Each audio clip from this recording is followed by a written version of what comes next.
கதையின் தலைப்பு துணிச்சலின் ஏற்றம்.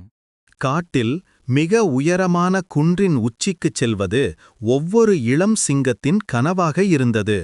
லியோ முயற்சி செய்ய விரும்பினான், ஆனால் செங்குத்தான பாறைகள் அவனை பயமுறுத்தின.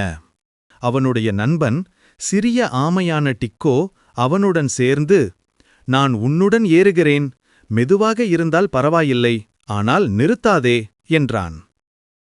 அவர்கள் ஏறியபோது லியோ வேகமாக முன்னேறினான், ஆனால் பலமுறை வழுக்கி விழுந்தான். "என்னால் இதை செய்ய முடியாது" என்று அவன் சோகமாகச் சொன்னான். டிக்கோ அவன் அருகில் நகர்ந்து, "ஒரு அடி போதுமானது, அது முன்னோக்கி இருக்கும் வரை" என்று பதிலளித்தான். படிபடியாக, கைவிடாமல் அவர்கள் ஒன்றாகத் தொடர்ந்தனர். சூரியன் மறையும்போது அவர்கள் உச்சியை அடைந்தனர். லியோ ஆச்சரியப்பட்டான். "நான் எப்படி செய்தேன்?" என்று அவன் கேட்டான். டிக்கோ புன்னகைத்து, "வெற்றி பெற உனக்கு வேகம் தேவையில்லை லியோ, நகர்ந்து கொண்டே இருக்க தைரியம் இருந்தால் போதும்" என்றான். இந்த கதையில் நாம் கற்றுக்கொள்ளும் விஷயம் என்னவென்றால், வெற்றி என்பது வேகத்திலிருந்து வருவதில்லை, அது விடாமுயற்சியின் மூலம் வருகிறது.